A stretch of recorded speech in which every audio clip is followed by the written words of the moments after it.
first year was brutal. So then what were your first impressions walking into this, carnival, this circus of a world? You have, Demolition, and you got Hogan and Warrior and Savage, all these over-the-top characters, and you're coming in there hoping to do just, I'm going to do my job well. You're Yeah. studying, you're clearly a man who studies what he's doing, but yet here you are walking into this world, and there's hazing, there's rituals of, let's see if this guy's worth it. Let's see if this Yeah. guy can handle it. So your first impression, say like your first week, like what is going on? Yeah.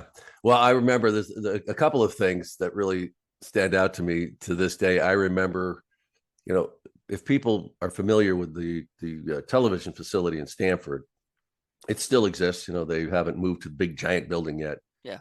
but it certainly has changed. But we had basically one edit bay. It was called Edit One, and it was connected to the giant studio we had, and we did everything. That's where the event center. That's what they did prime time, and we did everything in that one studio. And I remember that's where they had the bank of video screens that they shot on a loop and then put on green screen behind me for the event center. Oh my. Yeah, that's not a secret reveal. That's been many people No, of have known course, but that it's for like years. any TV station though. You Yeah, go into like an MOC, which is a right. bunch of monitors showing you live footage from everywhere. That was the idea. You think Yeah, it's a control room. You think you're in a control room, but obviously you're not. yeah. So I had been working and went into this to Edit One, and there was kind of an area off to the side where had like a little couch where and Hulk was in there.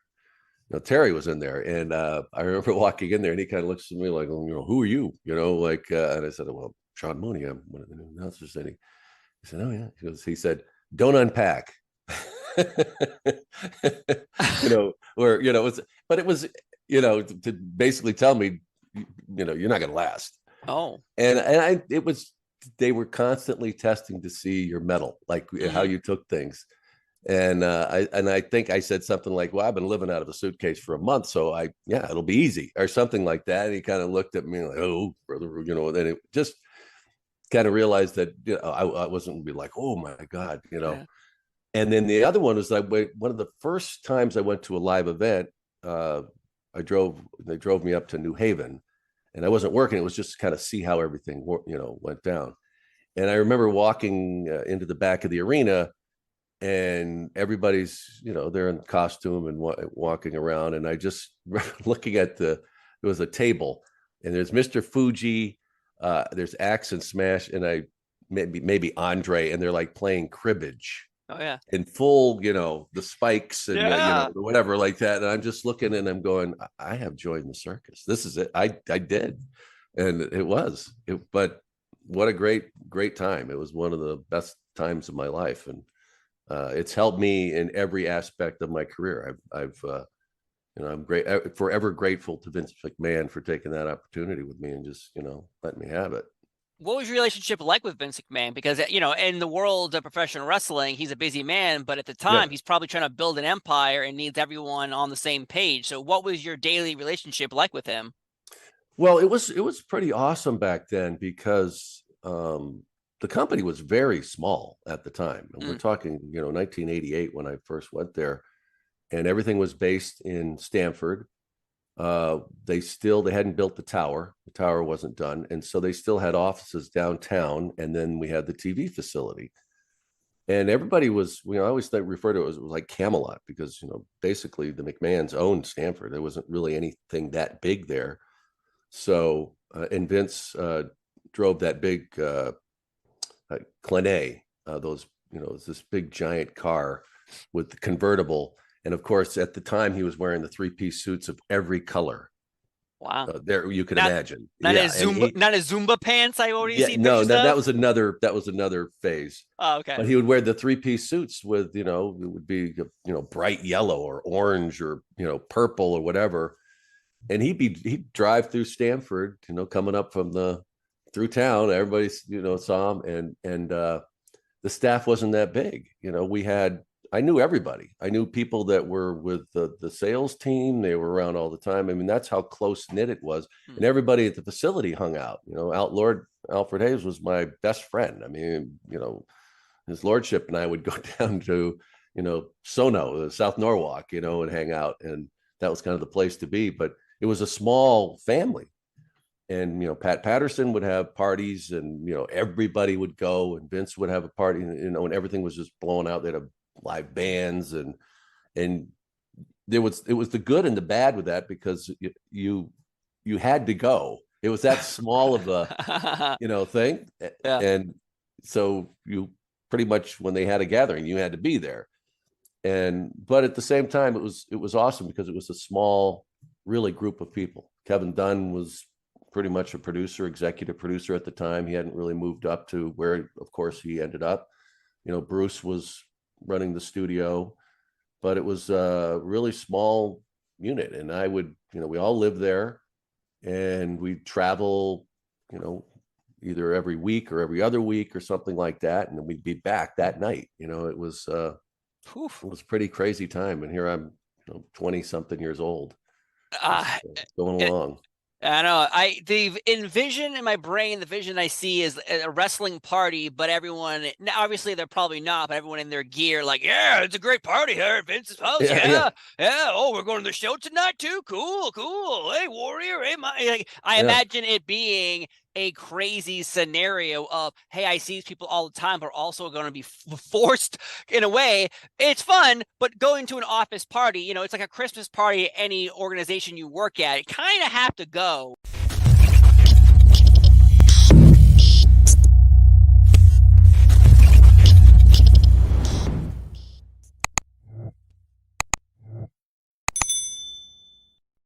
Hulk Hogan. What was it like being with him in a locker room? Because everyone has a story about Hulk Hogan, and what's yours? Well, I mean, again, of course, I grew up watching Hulk Hogan. Another guy that I got to be honest.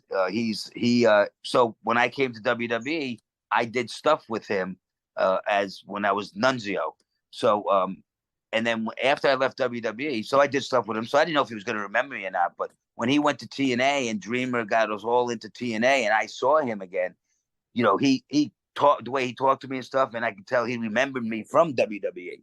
Obviously he did, because he asked me about it, and with Vince McMahon and everything. He's like, "You're done with them?" I said, "Yeah." And at that time, it was him and Bischoff were there, and I think Russo was there at the time, but they were making a change at that time. Whatever it was like 2010, somewhere in there. Yep.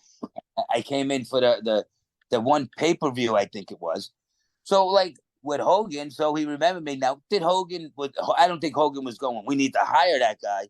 But when they were pushing to get me a job there and have me work a bunch of dates and do that little invasion angle, I don't think he was squashing it. Like, I think, like, don't get me wrong, he didn't go above and beyond to get me in there, but he didn't go above and beyond to say, "No, we don't want him."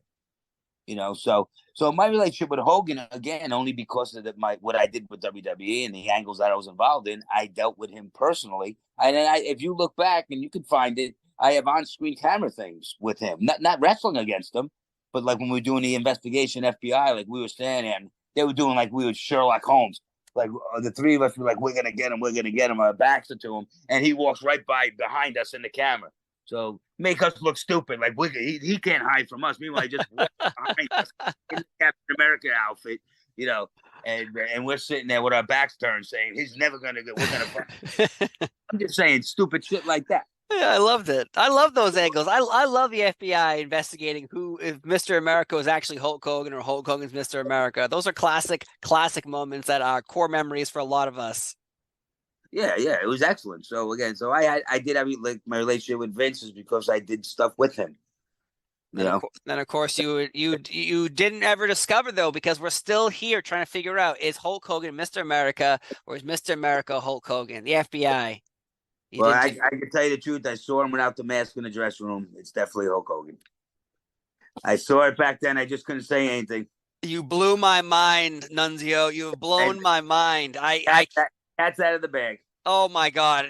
Over 20 years, people have been trying to figure this out, put clues together. You, sir, have spoiled it for the rest of us. I can't believe it. I can't. This is breaking news. I've been holding this secret for 23 years.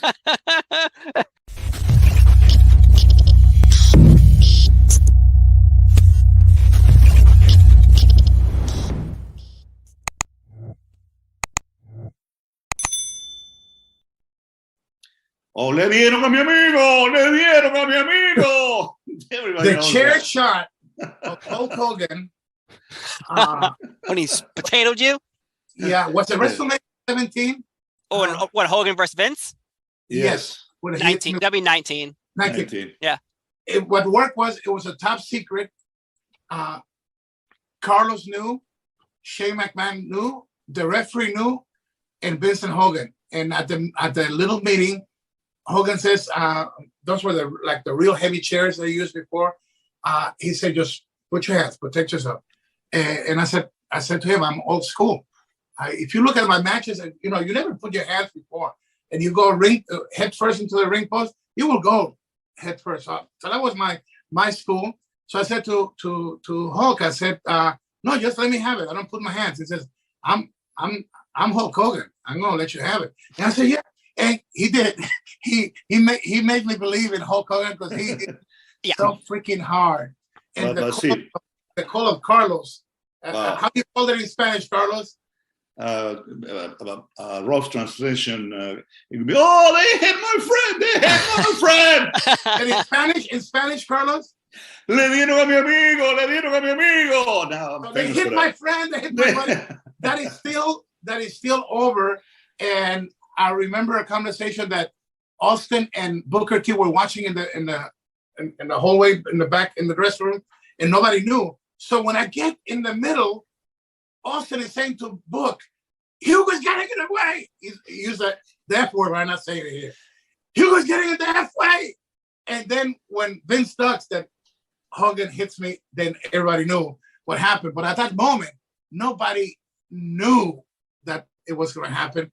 And wow, it was, to me, was big moments. Yeah. Flair against Shawn Michaels, the story that they told was also one of the biggest moments. The problem with selecting one good moment, and I hope the guys don't get upset.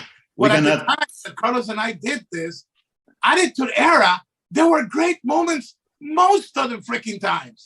But let's talk about Hugh Morris for a second. All right. Because I love that name. The fact that someone created a name, but Hugh Morris, like, God damn, give that person a raise. Was that you? Who came up with this name? No, so that and I've talked about this, probably ad nauseum. The thing was, when I came into WCW in 1995, they didn't have a set character or idea. The idea was 6'2", 300 something pounds. Let's do something with him. So I think I started out as the Man of Question, was how I was originally introduced. And then going into the dungeon, and I did a promo at CNN Center in front of Terry Taylor, and it was about Randy Savage. And the only instruction I got was talk about Randy Savage. I'm going, holy crap, really? Like, day one, this is what I'm doing? So I didn't know what to say. So I just broke out into that nervous laugh. And I believe it was Terry Taylor's wife at the time said, that guy's very humorous. So my name was Humorous until I didn't understand why you would call someone humorous. But then I don't know if it was Tony Schiavone or Bobby Heenan at the time. They didn't say humorous. They said Hugh Morris, which then really flipped me out, because I'm like, well, who the hell calls someone Hugh Morris? So Kevin Sullivan said, you got to be kidding me. Like, this is your concern? I'm like, yeah, I don't get it. And he goes, okay, let's make sure everybody says the Laughing Man, Hugh Morris. So that's how it came to be. My God, that reminds me of, for years, like, Just Incredible. You hear these names that Kimberly, like, there's names that are connected, but someone's like, I'll just break up into two pieces and make it a first name and a last name. Yeah. But I absolutely loved it. And the fact that you came in immediately in the Dungeon of Doom trying to take down Hulk Hogan and the Hulkamaniacs, great stuff. Let's play a little game here. Let's rattle off some names from the Dungeon of Doom and just talk about them for a minute. So you had the Master, and you had the Taskmaster, Kevin Sullivan, trying to take down Hulk Hogan. But I love the names, though, because you keep adding more. Kamala, the Yeti, who hugged Hulk Hogan in an inappropriate way on television, which you all saw that. The Shark. Now, to me, this one is very shocking to me, because you have the Shark, I know when he came in, he's Earthquake in the WWF. He comes in as Avalanche. Apparently, that's a little too close to Earthquake, which I think is a little bizarre, don't you think? It'd be bizarre if he was under a hood and he didn't look like the same person. Mm. I mean, Big John Tenta is Big John Tenta. There was no, you could call him whatever you want. It's the same as, to me, it was the equivalent of calling One Man Gang Akeem. It's hard to say, well, like it's a totally different person. I think it would have been great as stayed as Avalanche, but he was the Shark, and what we had, the Zodiac, right? Yeah, you had the Zodiac, Bruce the Barber Beefcake, the man, yes, no, and then eventually they tried to say he was undercover in the Dungeon of Doom, and he became the Booty Man. So, and he was the Butcher for a little while though, and again, too close to Bruce the Barber Beefcake. Yeah, whoever the lawyers are working for the WWF at the time, man, they ain't playing around. They ain't playing around with that shit. Yeah, a lot of name changes. Yeah. Ming, Z Gangsta, who I believe was Zeus in the No Holds Barred movie. Yeah. The name that always is like the ultimate solution.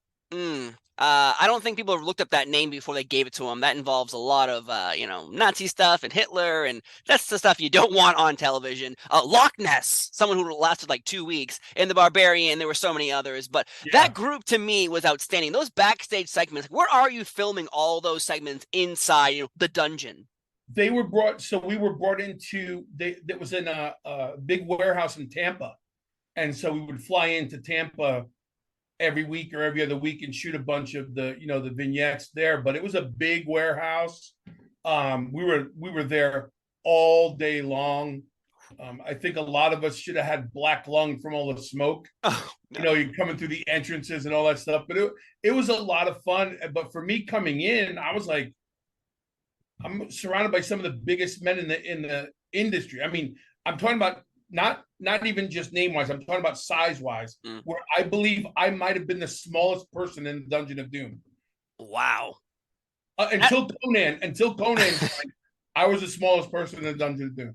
Another strange addition to the Dungeon of Doom. If it just felt like at one point they were like, "Hey, do you like Hulk Hogan?" They're like, "No." Perfect. You're in this group. You're in this group. It was more of a, hey, that guy bumps. Hey, that guy's big and he bumps. Hey, they're big and they bump. Dungeon of Doom. But the running joke amongst us in the dungeon was it was always, they were trying to get someone else in there who could get there before everybody else. And that's where I really screwed myself over, because every time we hit the ring, I'd be the first one in the ring, but that equated to 4 chair shots before everybody else got to the ring. Because let's face it, Loch Ness isn't running the 40 to get into the ring. So it was I ripped myself for the longest time in a dungeon. I never learned my lesson. You ran too fast. I got there too soon. You weren't being paid by the minute, You should have just slowed down and let Barbarian in there first. I was totally gung-ho. And all those veterans said, let the new kid do it. Yeah, you got it, kid. You want to get in there first? We'll give that an opportunity.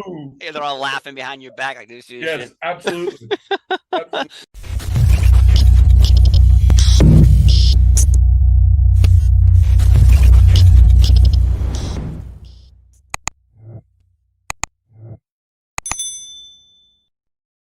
Well, for one, I'll answer backwardly.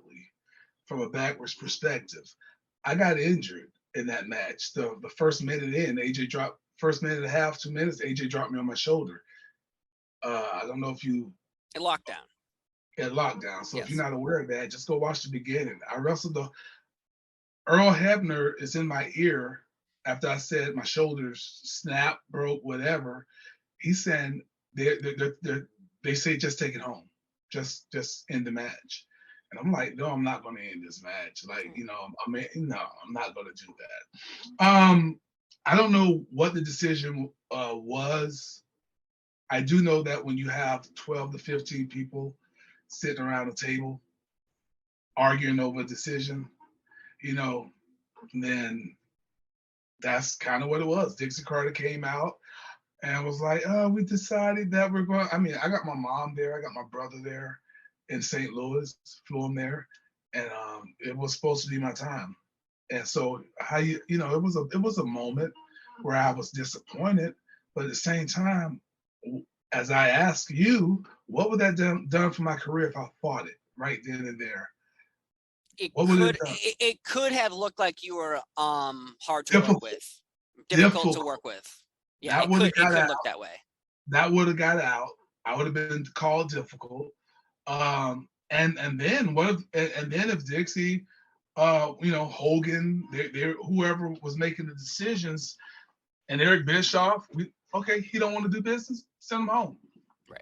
So now they send somebody out there to replace me, and now we wouldn't be probably talking to Pope in this aspect, in this regard. Right now, you'll be saying, "What happened? You fell off the radar." One minute you wanted to turn them in, and next thing you disappear. What are you doing now? Right. So it's one of those things. Again, it's not going to hurt me to look back in 20 years and say they didn't make me a main character on The Walking Dead. I don't care. I was a part of The Walking Dead for 10 seasons. I'm good. As long as I was a part of it. Everybody can't be. Oh, yeah. So there was a lot of different political things going on at that time. Yeah, everybody want to blame Hogan. The bottom line comes down to Dixie Carter. And whom I got, I love Dixie from a personal perspective. A lot of people question her business decisions, but that's, again, I don't care about that. I care about how a person treats me and whatnot. But I think she was convinced it's not the right time, brother. And I think that may have contributed, as well as AJ Styles. I mean, because he had a say in it too. And then the next night, because all AJ had to do was say, "No, we got to do this. It's the right thing to do." And then the next night, AJ Styles has to put over RVD, and it's like, and then he comes to me and he's like, so yeah. So if they had a thought about it correctly, Steve, during that ill-fated attempt at a Monday Night War, if they had have went through and put the title on me, you know how many people would have tuned in that Monday night to see the former Elijah Burke from WWE, so, a championship celebration? It would have done massive for them. But yeah, they were still stuck in the, Hogan and Flair's closing the pay-per-view. It's like, yes. Why? It's like, why? Yep, that is exactly the time I soured on, and I was watching TNA when it was Wednesday night, $10 a pay-per-view from 2002 to all the way up until they started having 3-hour events. I was watching Fox Sports Net at 3 p.m. on Friday afternoons. Wow. I was there. I was there from the beginning. And then suddenly I'm like, oh, finally the Pope, Elijah Burke, he's going to be, because I loved you in WWE. So then I'm like, he's here. He won this tournament. He kicked ass. He beat the crap. And then, wait, he's not on the next pay-per-view? Wait. There's a photo. He's not winning. What the fuck is going on? You probably, if you watch that much, you'll probably remember the time I came out and I saved Hulk Hogan in the ring after AJ Styles and Abyss. AJ Styles and Flair, they handcuffed Hogan. They bloodied Hogan. It was the only time Hogan wrestled in TNA. It was Hogan and Abyss versus AJ Styles and Ric Flair. Yep. And they ended up jumping him after match, handcuffing him. I would never toot my own horn. I know how good I am. I know what I'm great at. I know what my limitations are. I'll never toot my own horn. But when you talk about during that specific time, when Hogan was in the ring, when I saved Hogan and took the handcuffs off of him and whatever else went on that day, was it during the handcuff? I don't know. I just made the save. We were in the ring, and Hogan was doing his ear. If you look up on Google it, you'll see a picture of me and Hogan. As a matter of fact, shoot, I got it put up. It's a picture of me and Hogan doing the ear on the rope.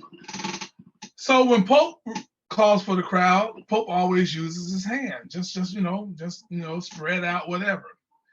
And I'll never forget that Impact Zone when Hogan did the ear and they got a response, and then Pope told Hogan, wait a minute. And I did my hand and the place erupted.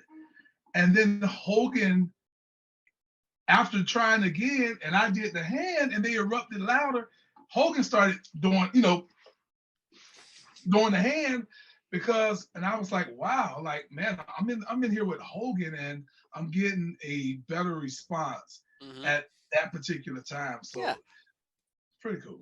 Well, again, 2010 Elijah Burke, 2010 Hulk Hogan. They're not even comparable because of you're doing something and Hogan is living. I have nothing against Hulk Hogan either. Biggest wrestling name of all time. Anyone who does a wrestling promo, friend, foe, whatever, does a Hulk Hogan impression, even if they don't know they're doing one. They're doing it. But you were popular at the time. Bringing in someone who once was popular and trying to like use his name as a launching pad for your company was a huge mistake in my opinion, because at the time, TNA was the alternative. Like how AEW is now to WWE, TNA was that then. Speaking of AEW, Steve, let me jump in then.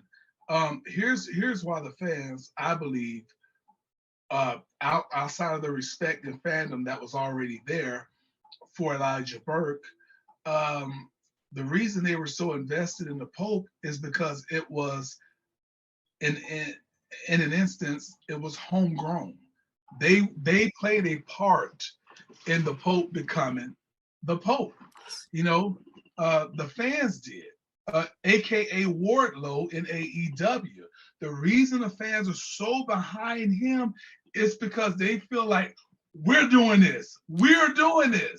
And that's why the craze of Pope D'Angelo Dinero, that's why it was what it was, because the fans was like, we got him here. We're doing it. We're getting him there. So I believe that's what that was about. And that's, again, it's not a knock on Hogan, and I know a lot of people hated it when they switched to the four-sided ring. I loved it. Coming from WWE, I freaking loved it.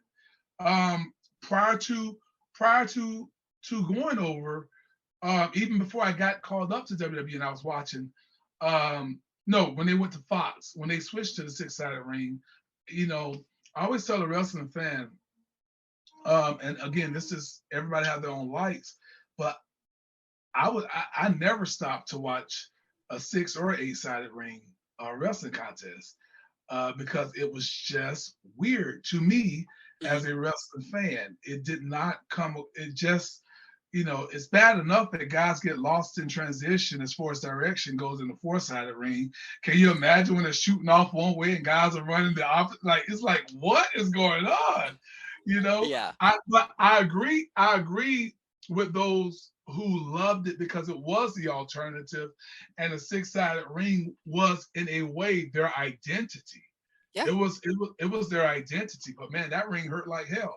I was gonna say I've heard of stories is how hard that ring was. And a lot of people won't say it, but they were happy too that it got switched to. They may not say it out loud, but they were very happy because that 6-sided ring takes a lot of toll on your body and whatnot. And last, before you move on, Hogan coming over. A lot of people talk about it. In the end, we can, he gets a lot of blame for the failure, him and Eric Bischoff. The dude was making bank by doing nothing, to be honest with you. But I think, and this is only because you mentioned AEW, and I want to put things in perspective, people have to realize that when Hogan got there, when he came, outside of Sting versus Kurt Angle, I'm a little bit of a historian myself. Outside of Sting versus Kurt Angle in the Empty Arena match, when Hogan got there, Impact consistently started doing 1.4s and 1.3s on a consistent basis. So it was a smart decision to bring him in regards to drawing more eyes to the product. Was a lot of people happy about that, Steve? No. Well, but at the end of the day, Spike, it wasn't all TNA that was footing the bill. Spike TV Spike TV wanted the names. If Yes. it wasn't for Spike TV, there wouldn't have been a Kurt, there wouldn't have been a Sting, there wouldn't have been a Hogan. Yes, and that's the thing I think people forget about TNA wasn't, you know, paying all these big contracts. It was, how did they get Jeff Hardy? How did they get Hogan? How did they get Bishop, Bruce Pritchard? You know, all these big time names that made their mark somewhere else were brought in because of their track record of being profitable, of being good for the business. And at the time, though, the TNA fans, just like our AEW fans are, when someone from the WWE gets released and then shows up in AEW, everyone's happy for like a cup of coffee, and then they get mad because they're like, well, so-and-so is taking the spot of my homegrown AEW talent, just like people were mad in 2010 for the same exact reasons, except for people, for instance, like you or Mr. Kennedy, other people who came over, we were all upset that you weren't getting your chances in the WWE. When you came over to TNA, you suddenly were getting your chances. So we were very happy to see you, but we were not happy to see other bigger names like a Hogan come over and steal your spotlight. Hogan could steal my time.